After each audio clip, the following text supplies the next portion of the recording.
What is happening, everyone? Welcome to GBALL Vision. I hope you are feeling fantastic. Today we are deep diving into the Civivi Vision FG. Now, the WE Knives company, the sister company to Civivi, did a premium version of this knife called the WE Vision R, I believe. Now, this is a more affordable version to that knife, still utilizing the SNEX Super Lock. But this is a quarter of the cost of the WE version. And from everything that I have gathered, most people prefer this version. Now, maybe not the exact material choices, but this version has been accepted greatly by the majority of people, especially over the premium version. This has some tweaks done to it that has made it better to some, and maybe not better to some as well. But for the most part, this has been well received. And concerning me, I have absolutely fallen in love with this knife. Let's go over some materials. You have Nitro V for the blade steel, which is a great choice, considering this is retailing right around $80. And these can be had for even cheaper if you go to White Mountain Knives and they're in stock. You can plug in GBALL 10, get yourself 10% off, or any of your favorite YouTubers' codes. Get 10% off, taking this knife down to around $72, I think it is, which is insane. For Nitro V, Micarta, the Super Lock, it's just an exceptional deal. Considering how well made this knife is, you can tell that Civivi really put a lot of time into making this design for SNEX. They just did a phenomenal job. I love the blade shape. You know, it's that Warren Cliff sheep split style blade. It's like a modified sheep split. You have the point here, but then you have a little bit of belly up to that point. So it's a modified sheep split. But you can definitely correct me if I'm wrong down in the comments. And while you're down there, give the video a thumbs up. I greatly appreciate it, and it helps get the video circulated. And if you're new, hit that subscribe button down below the video and ring the little bell and do all those things. Thank you.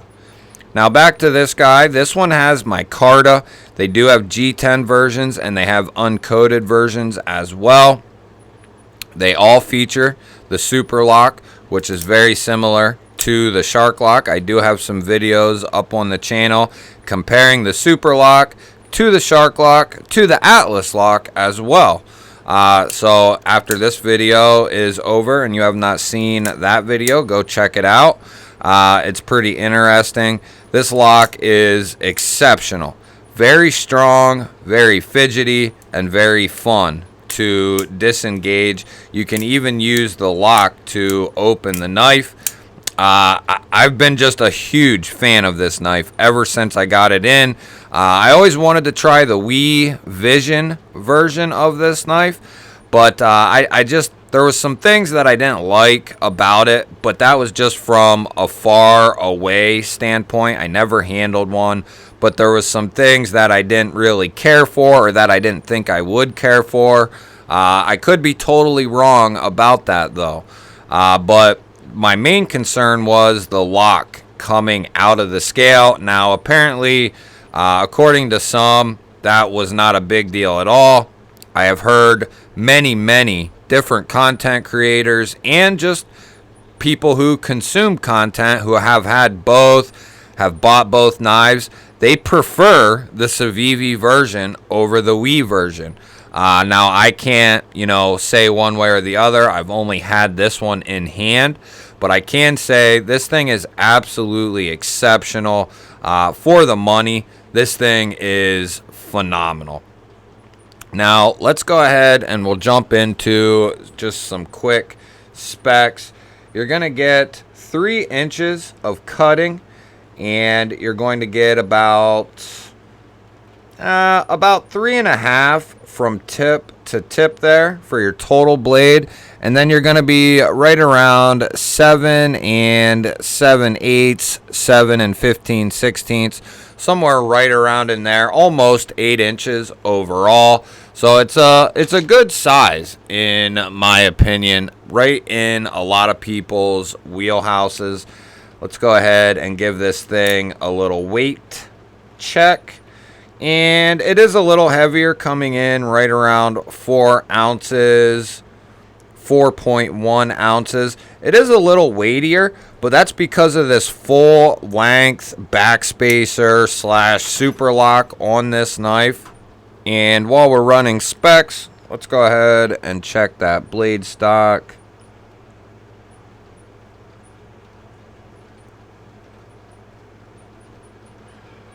About, I'd say 115. Yep, that sounds about right.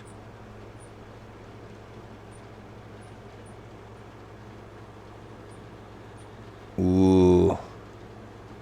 That's coming down around 10 thousandths behind the edge.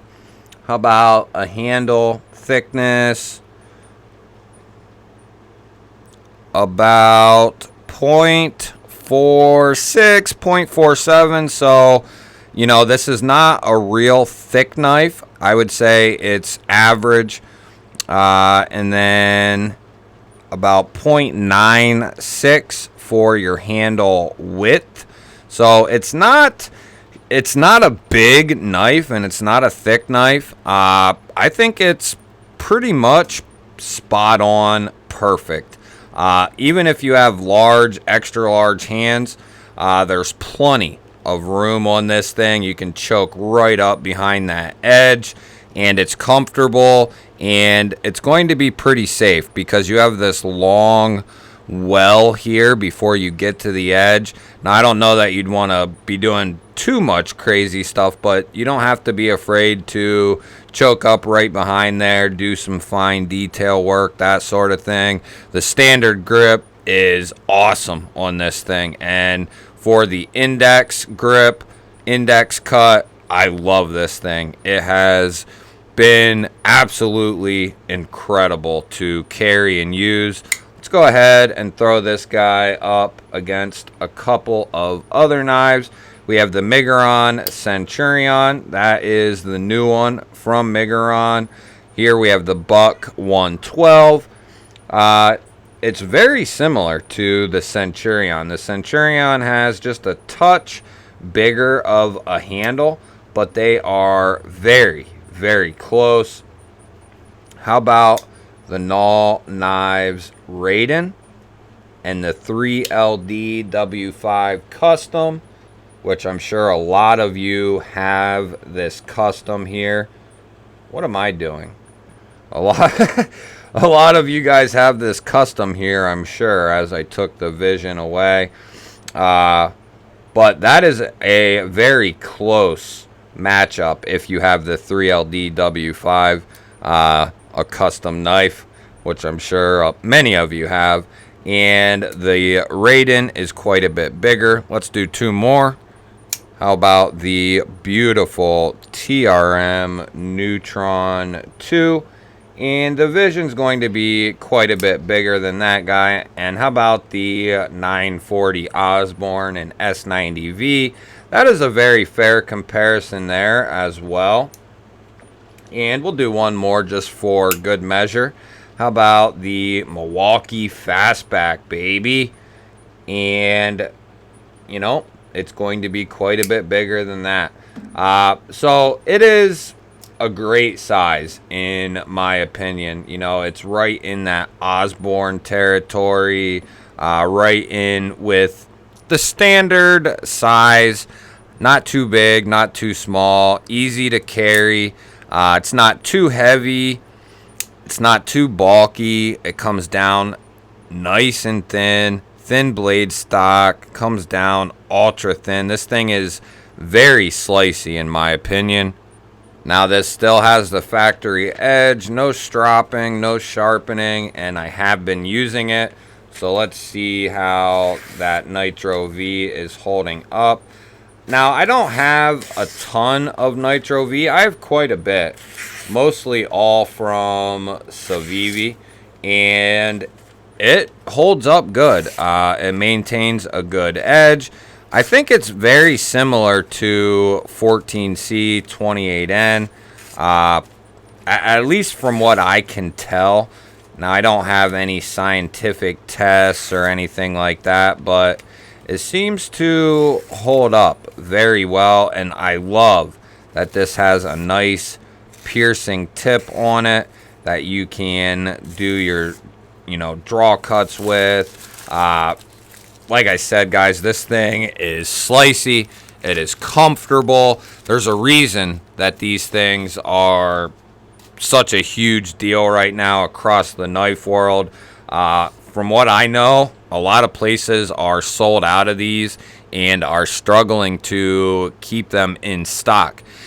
If you can, and you don't have one of these yet, I would recommend waiting until either A, Amazon gets these in and you can get them at a discount, which is going to be tough. They probably won't be discounting these anytime soon.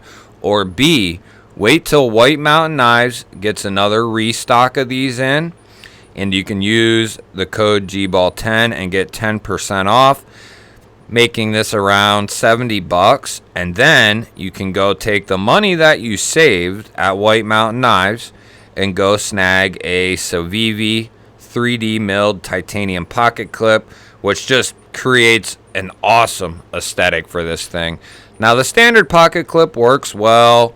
It looks all right, but this just is slimlined, streamlined, looks nice and clean, works very well also, and they're like 10, 12 bucks.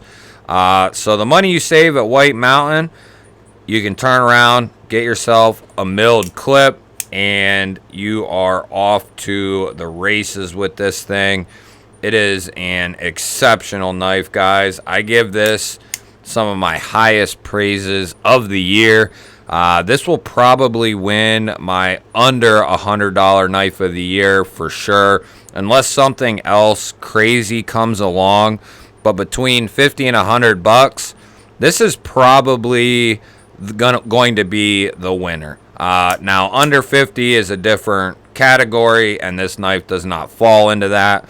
But between 50 and 100 bucks, which is where Kaiser lives, right around that $70, $80, $90 mark. That's where Kaiser lives, and they typically control and win that price range all the time. Every week, every month throughout the year, Kaiser is, they're the ones. But from everything I can see and everything I can tell, the Civivi Vision is probably going to take the cake this year.